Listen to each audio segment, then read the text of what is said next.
अवधूत चिंतन श्री गुरुदेव दत्त श्री स्वामी समर्थ महाराज की जय। श्री स्वामी समर्थ सर्व ताई आणि दादांना तुमचं सर्वांचं स्वामी समर्थ माझी आई या चॅनलमध्ये स्वागत आहे। आजचा दिवस स्वामी महाराजांच्या कृपेने तुमचा सुखाचा आणि आनंदाचा जावो हीच स्वामीचरणी प्रार्थना करून आजच्या नवीन व्हिडिओला नवीन सेवेला सुरुवात करूया। तर बघा, आता उद्यापासून पितृपक्ष हा सुरू होणार आहे। म्हणजे 8 सप्टेंबर ते 21 सप्टेंबरपर्यंत आपला पितृपक्ष सुरू आहे। म्हणजे या पंधरवाड्यात या 15 दिवसामध्ये आपल्या पितरांच्या स्मरणार्थ काय सेवा करायच्या आहेत किंवा काय करू नये हे याचा व्हिडिओ मी काल आपल्या चॅनलवर अपलोड केलेला आहे। त्याचबरोबर आज पितृपक्षामध्ये रोज संध्याकाळी अशा ठिकाणी एक दिवा तुम्हाला लावायचा आहे, जेणेकरून तुमच्या आयुष्यातील सर्व संकटे अडचणी जो काही तुम्हाला त्रास आहे तो सर्व काही नाहीसा होणार।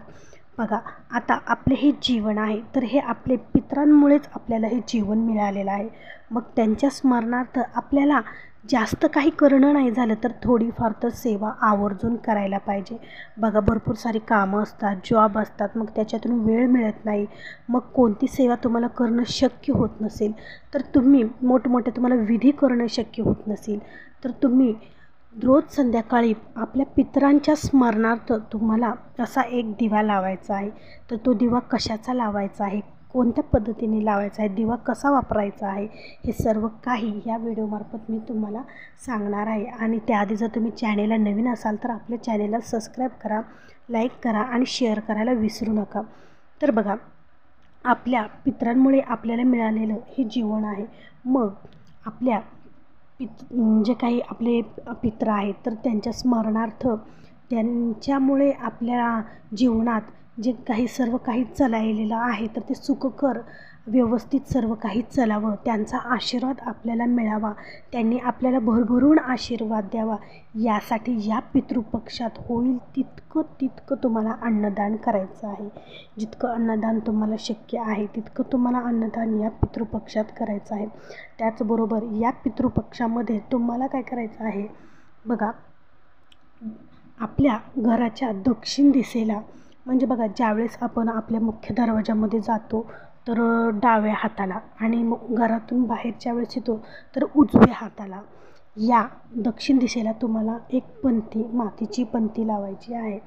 मातीची पंथी ही स्वच्छ नवीन असावी आणि ती मातीची पंथी घेऊन तुम्हाला त्या दक्षिण दिशेकडे तोंड करून एकच वात, सिंगल वात त्याच्यामध्ये लावायची आहे आणि मोहरीचं तेल त्याच्यात टाकायचं आहे। बघा, जर तुम्हाला मोहरीचं तेल मिळालं तर खूप चांगलं, नसेल तर तुम्ही साधं पण तेल वापरू शकतात। त्याचबरोबर त्याच्यामध्ये तुम्हाला काळे तीळही वापरायचे आहेत, काळे तीळ टाकायचे आहेत आणि तुम्हाला संध्याकाळी 6च्या नंतर ते 10, 10:30पर्यंत कधीही तुम्ही ही सेवा करू शकतात। तुम्हाला काय करायचं आहे, आसन टाकायचं आहे, दक्षिण दिशेकडं तुम्हाला तोंड करून बसायचं आहे, दिवाही आपला दक्षिण दिशेकडंच करायचा आहे आणि आपलं तोंड पण दक्षिण दिशेकडं करून बसायचं आहे। आणि तुम्हाला पितृ अष्टक म्हणायचं आहे किंवा ऐकायचं आहे। त्याचबरोबर पितृस्तुतीसुद्धा तुम्हाला म्हणायची आहे किंवा ऐकायची आहे अशा प्रकारे। त्याचबरोबर पितृदेव म्हणजे पित्राय नमः, ओम पित्राय नमः, ओम पित्राय नमः, ओम पित्राय नमः असं तुम्हाला होईल तितका जप करायचा आहे। अशा पद्धतीने तुम्हाला दररोज संध्याकाळी मोहरीच्या तेलाचा सिंगल वातीचा दिवा करून त्यात काळे तीळ टाकून दक्षिण दिशेकडे तोंड करून बसून तुम्हाला ही सेवा या पितृपक्षात दररोज संध्याकाळी पितरांच्या स्मरणार्थ करायची आहे।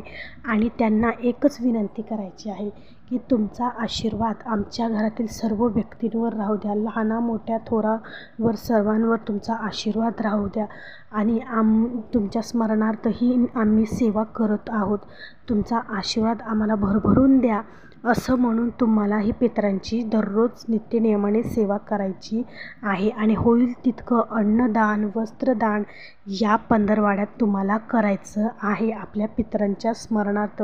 बघा, जर तुम्ही ह्या लहान सहान सेवा या 15 दिवसात जर केल्या तर तुम्हाला तुमचे पित्र हे भरभरून आशीर्वाद देतीलच, पण तुमची जी काही अडलेली कामं आहेत, जी रखडलेली कामं आहेत, जी तुमच्या जीवनामध्ये दुःख संकट जी आहेत तर ती सुद्धा हळूहळू कमी होण्यास मदत होते।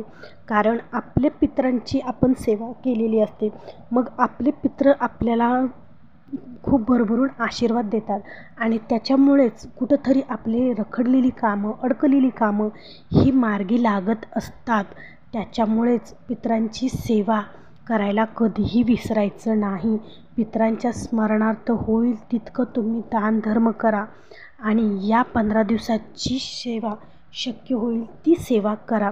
त्याचबरोबर आणखीन एका ठिकाणी दिवा तुम्हाला लावायचा आहे, तो म्हणजे पिंपळाच्या झाडाखाली. बघा, पिंपळाच्या झाडाखाली पण तुम्हाला पंथीचा एक दिवा लावायचा आहे, मोहरीचंच तेल घ्यायचं आहे, सिंगल वात करायची आहे. बघा, पिंपळ वृक्षामध्ये भगवान विष्णूंचा वास असतो, त्याचबरोबर तिथं आपल्या पितरांचा सुद्धा वास पिंपळ वृक्षामध्ये असतो. त्याच्यामुळे या 15 दिवसात पिंपळ वृक्षाखाली सुद्धा तुम्हाला अशा प्रकारचा दिवा तुम्हाला लावायचा आहे आणि आपल्या पितरांचं स्मरण करायचं आहे, त्यांना विनंती करायची आहे, त्यांना प्रार्थना करायची आहे की तुमचा आशीर्वाद आमच्यासोबत सदैव राहू द्या. तुमच्या स्मरणात मी होईल ती सेवा करीन आणि तुमची कृपादृष्टी सदैव आमच्यावर राहू द्या, म्हणून त्यांना प्रार्थना करायची आहे. आणि अशा प्रकारे तुम्हाला ही सेवा या 15 दिवसात करायची आहे. बघा, तुमचे सर्व काही जे काही तुमच्या जीवनामध्ये एक काम करायला गेले की दुसरंच काम तुमच्याकडे वाढून बसत असेल किंवा काहीतरी तुम्ही करणार असाल त्याआधी तुमचे ते काम रद्द होण्यासारखे असे जर सारखं तुमच्यावर जर काही ना काही अडचणी, संकट येत असेल तर समजून जा, तुम्हाला प्रखर पितृदोष आहे. त्याच्यामुळेच तुम्हाला या सेवा करायच्या आहेत. बघा, ज्यावेळेस आपल्याला पितृदोष असतो तर आपल्याला नाशिकला म्हणा, वेगवेगळ्या ठिकाणी जाऊन ह्या सर्व काही विधी कराव्या लागत असतात. पण या विधी तर कराव्याच लागतात, पण जर तुम्ही हे लहान-सहान जर उपाय जरी केले ना, तरी पण तुम्हाला या उपायामुळे खूप सारे फरक जाणून येतात. तुमच्या जीवनामध्ये जे काही अडचणी आहेत तर त्या अडचणी हळूहळूशा नाहीशा होतात या उपायाने. आणखीन बघायला गेलं तर खूप सारे उपाय या पितृपक्षात करण्याजोगे आहेत, पण तुम्हाला ही एकदम 5 मिनिटाची आणि साधी आणि सोपी ही सेवा मी तुम्हाला आज सांगितलेली आहे. तर ही सेवा तुम्ही आवर्जून वेळात वेळ काढून ही सेवा करायला अजिबात विसरू नका आणि आपल्या पितरांचा आशीर्वादही घ्यायला अजिबात विसरू नका. तर असा होता आजचा व्हिडिओ. जर तुम्हाला आवडला असेल तर एक लाईक नक्की करा आणि व्हिडिओला जर तुम्ही नवीन असाल तर आपल्या चॅनेलला सबस्क्राईब करायला विसरू नका. भेटू पुन्हाच अशा एका नवीन व्हिडिओसोबत, नवीन सेवेसोबत. तोपर्यंत सर्व ताई आणि दादांना श्री स्वामी समर्थ.